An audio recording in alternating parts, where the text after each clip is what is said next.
the barriers they hated. It all started with a simple wooden gate I installed at the end of my property. My house sat at the corner of Oak Ridge Lane, the final stop before the private road curved into the HOA's territory. I'd always kept to myself. But when traffic from their neighborhood started using my land as a shortcut, I decided to build something modest. 2 sturdy wooden barriers and a private property sign. It wasn't fancy, but it kept the peace. Or so I thought.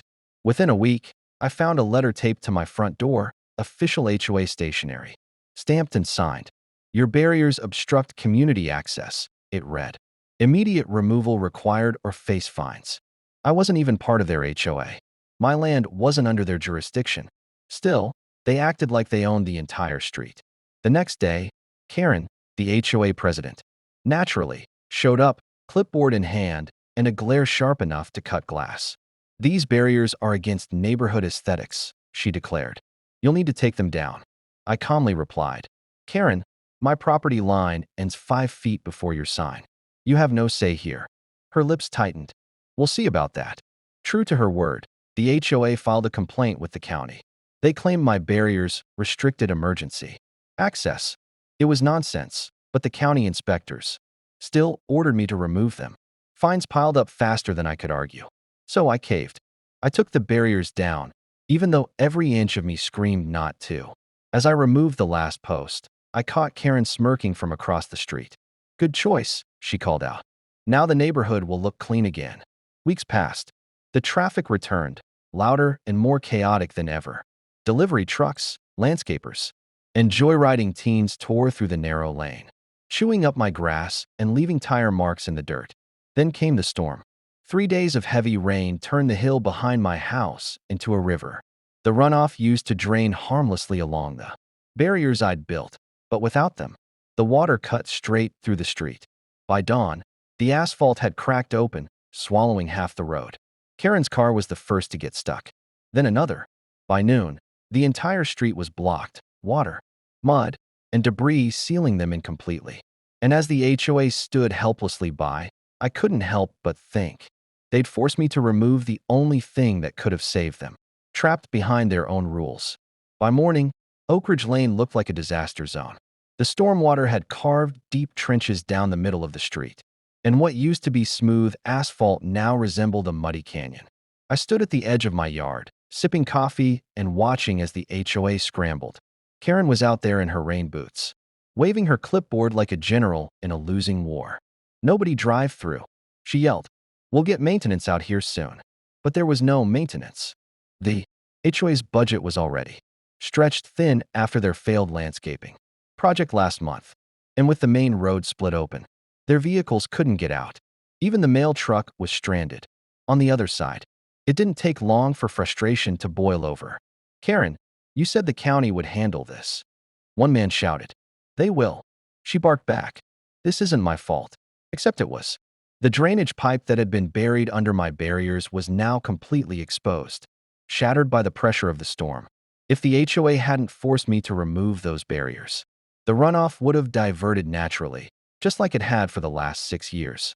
By noon, they came knocking. Karen, flanked by 2 board members, marched up to my porch, rain dripping off her coat.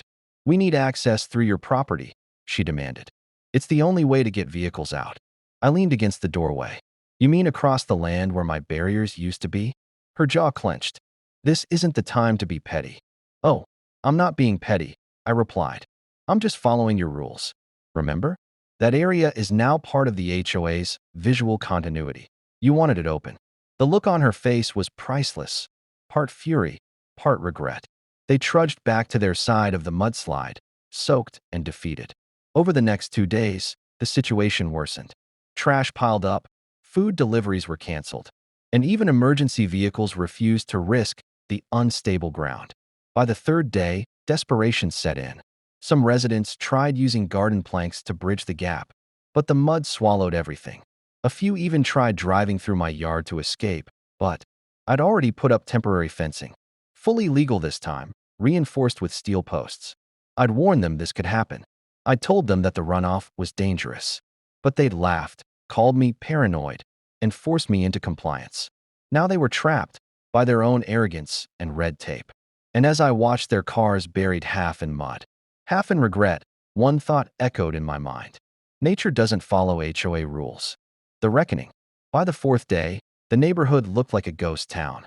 Mud-covered driveways, cars were half buried, and the only sound left was the gurgle of trapped water fighting to escape.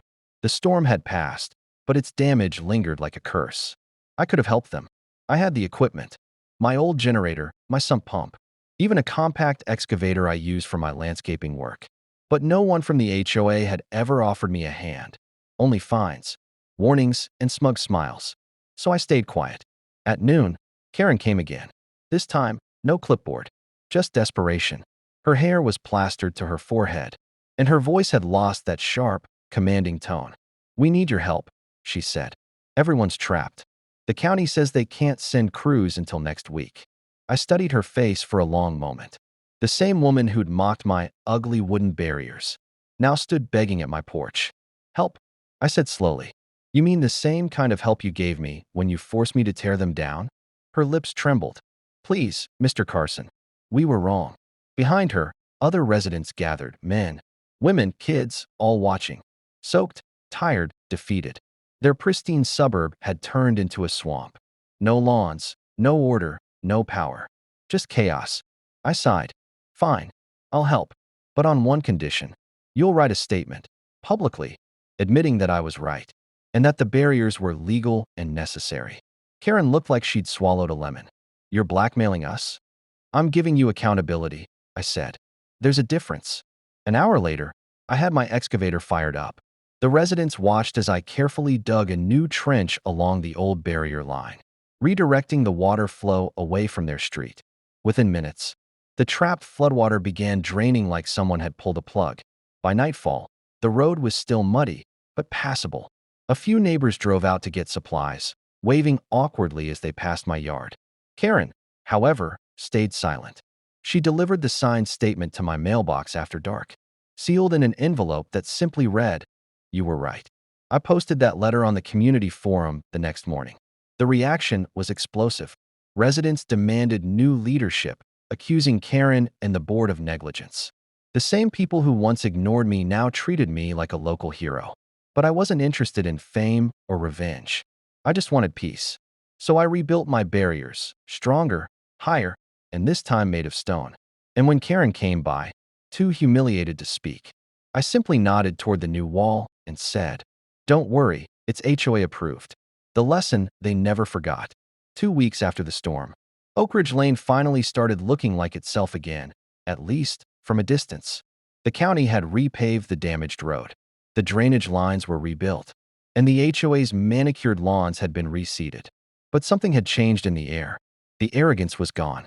I could feel it every time I walked, past the neighbors who used to sneer at my rustic property. They'd nod now, polite but quiet, like soldiers after losing a battle they never should have fought. The HOA even sent out a formal apology letter to every homeowner, admitting that their previous actions regarding barrier removal had led to unnecessary hardship. It was the first time they'd ever taken responsibility for anything.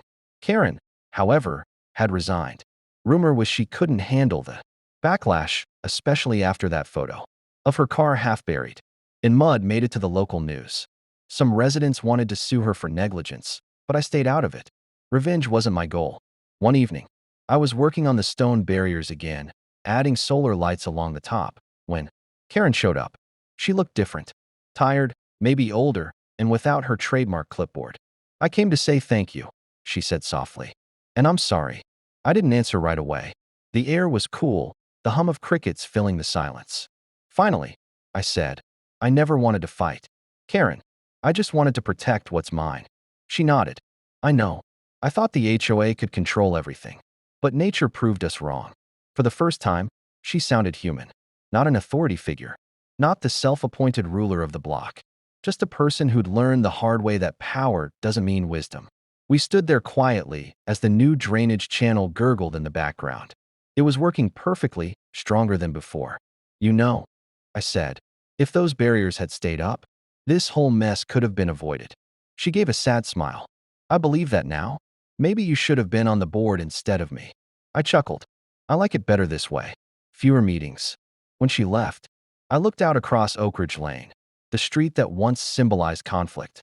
Now calm and still, the new barriers gleamed under the lights, blending beautifully with the landscape. They weren't just walls anymore. They were reminders. Reminders that sometimes standing your ground isn't about pride, it's about foresight, and that those who mock you for building defenses often end up needing them most. Since then, no one has complained about my property again. Because everyone on Oak Ridge Lane knows one thing now. You can tear down a man's barriers, but you can't tear down his resolve.